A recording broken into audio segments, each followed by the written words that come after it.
Hello everyone and welcome to my channel. So last video में हमने question number 60 तक complete किया है। इस वीडियो में हम क्वेश्चन नंबर 61 से स्टार्ट करेंगे एंड अगर आपने इससे प्रीवियस वीडियोस नहीं देखी तो ज़रूर जाके देखिए। So let's get started. Question number 61, what function is served by the goblet और mucus cells of the bronchial tree. जो ब्रोंकियल ट्री है उसके जो गॉबलेट या फिर म्यूकस सेल्स होते हैं वो उनका फंक्शन क्या होता है, ठीक है, वो क्या फंक्शन करते हैं। Options are they move mucus up the bronchial tree, they increase the surface area available for gas exchange, C. They trap small inhaled particles, and D. They secrete mucus onto the surface of the airways. So let's see what is the answer. So answer is D. They secrete mucus onto the surface of the airways. जो mucus और goblet cells होते हैं वो airways की surface पे mucus को secrete करते हैं and जो इंक्रीज़ करते हैं सरफेस एरिया गैस एक्सचेंज के लिए उनको बोलते हैं एल्वियोलाई एंड जो प्रोटेक्टिव म्यूकस लेयर्स या फिर airway surface liquid layer and cilia जो होती है वो ट्रैप करते हैं स्मॉल इनहेल्ड पार्टिकल्स एंड जो सीलिया है ब्रोंकियल ट्री से म्यूकस को मूव करने में ये हेल्प करते हैं सीलिया। ये सीलिया का रोल होता है एंड ट्रैप करना स्मॉल इनहेल्ड पार्टिकल को ये cilia and protective mucus layer का काम होता है एंड जो सरफेस एरिया इंक्रीज करते हैं वो एल्वियोलाई का काम होता है।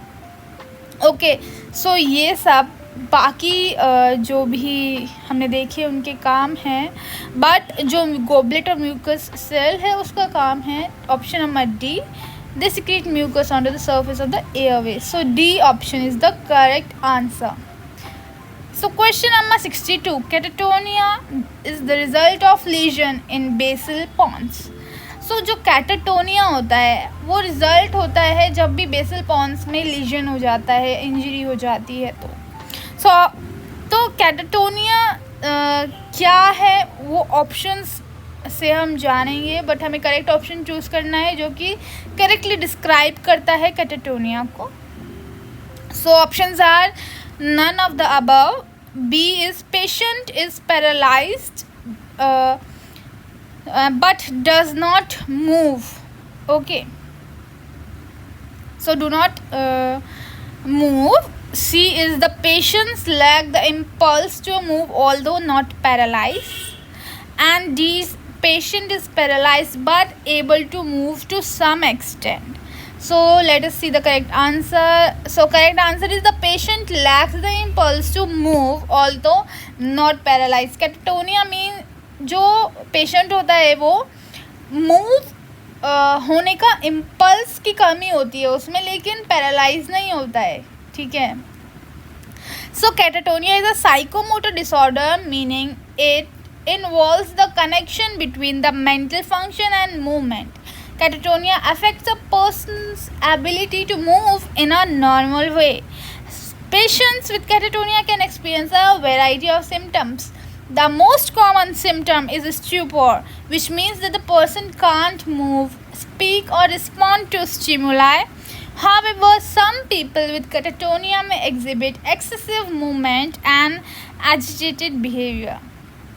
This is all about catatonia and correct answer is option number C. The patients lack the impulse to move although not paralyzed.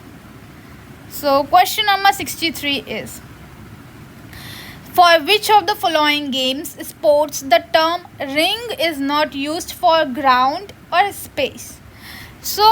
कौन से इनमें से गेम्स है ऐसी जिसमें रिंग यूज़ नहीं किया जाता, ग्राउंड में या स्पेस में रिंग यूज़ नहीं करते हैं।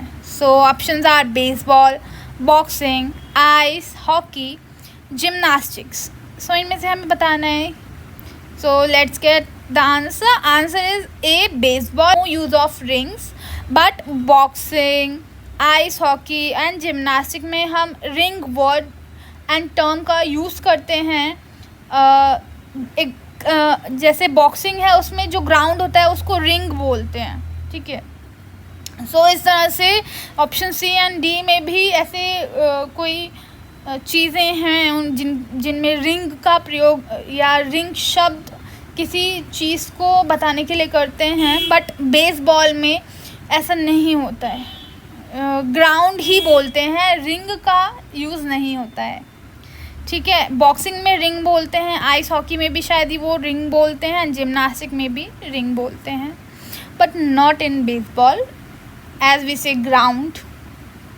Okay, question number 64. Shifting of mediastinum to the right may occur in, so जब mediastinum right तरफ को shift होता है, ठीक है, mediastinum है वो right side को ही shift हो जाए, so उसको क्या बोलते हैं? So options are none of the above, B is left collapse, C is right collapse and D is right pleurisy. So जिस भी साइड का मीडियास्टेनम शिफ्ट होता है उसी साइड का जो लंग होता है वो कोलैप्स होता है। सो इसका जो करेक्ट ऑप्शन है वो है सी, राइट कोलैप्स, क्योंकि राइट साइड का ही मीडियास्टेनम शिफ्ट हो रहा है। सो या answer is right collapse. And so here is a picture in which you can see this lung, this right lung is collapsed and this is the mediastinum which is shifting towards the right side. Okay, so I hope you all can get the image and understand the concept behind and the relation between the collapse and the mediastinum. So yeah, this is the correct option C, right collapse. Question number 65. During pregnancy, estrogen level is increased 30 times. Which? So pregnancy में जो estrogen का level होता है वो 30 times हो जाता है, बढ़ जाता है 30 times. So जिससे क्या होता है? So options are vasodilatation, none of the above, relaxes various pelvic ligaments to accommodate the gravid uterus, and D is affect metabolism. So these things are fact somehow, and आपको learn ही करना पड़ेगा कि कौन से हार्मोन का क्या impact है during pregnancy. So या question number 66. Still's disease is, options are rheumatoid arthritis in elderly, rheumatoid arthritis in childhood, C spastic diplegia, and D post traumatic bone formation in the lateral ligament of the knee. So correct answer is option number B, rheumatoid arthritis in childhood. So Still's disease जो होती है वो childhood की एक disease है जो कि rheumatoid arthritis से related होता है. So Still's disease, also known as systemic onset juvenile idiopathic arthritis. So juvenile is used for children's and idiopathic is unknown cause. So ये arthritis होती है a rare systemic inflammatory disorder characterized by inflammatory polyarthritis, daily fever, and a transient salmon pink maculopapular rash. इसमें मैक्यूलोपैपुलर rash भी हो जाता है जो कि सैल्मन पिंक कलर का होता है. सो या ये चाइल्डहुड में देखने को मिलता है. So correct option is option number B, rheumatoid arthritis in children. Question number 67. A physical therapist is treating a patient who has a granulating small wound with mild exudate in the left foot. The wound does not need frequent review. Which of the following dressings would be most appropriate for this wound? Options are adhesive tape, B polyurethane foam dressing, C polyester fabric with adhesive backing, and D is calcium alginate. So एक physical therapist है जो कि patient को treat कर रहा है and जिनमें कि लेफ़्ट फुट में वूंड है जिसमें माइल्ड एक्सुडेट्स हैं, ग्रैनुलेट कर रहे हैं जो कि ग्रैनुलेटिंग स्मॉल वूंड है, ठीक है, घाव है.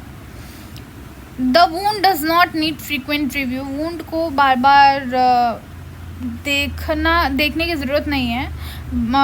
So which one of the following dressing would be most appropriate for this wound? So the correct answer is polyurethane foam dressing. So yeah, this is the correct answer, polyurethane foam dressing. Okay, so next question is 68. Stony dullness of on percussion is found in. So stony dullness जो होती है वो किस में मिलती है जब हम percussion करते हैं lungs के ऊपर. So options are atelectasis, bronchial asthma, C consolidation and D pleural effusion. So correct answer is D pleural effusion. So जो dullness होती है वो suggest करती है increased tissue density and stony dullness typically caused by an underlying pleural effusion. So stony dullness is directly related with the pleural effusion. So yeah, option D is the correct answer. Question number 69. Weber's syndrome is.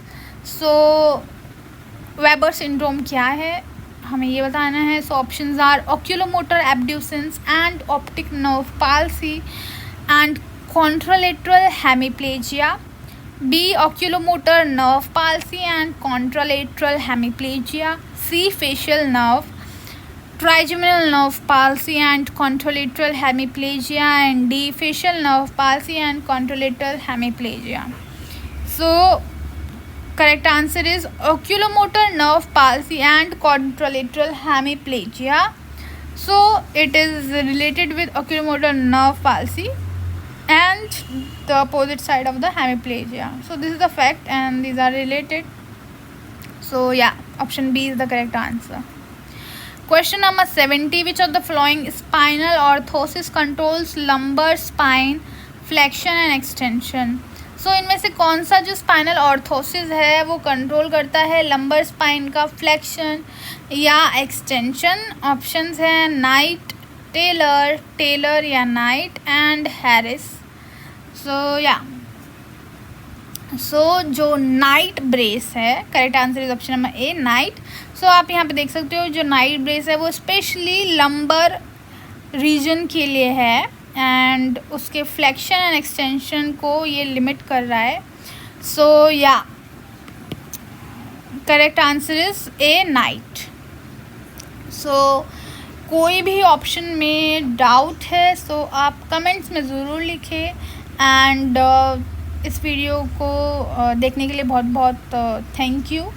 And video अच्छी लगी हो तो please do like and subscribe my channel, and till then take care, bye bye.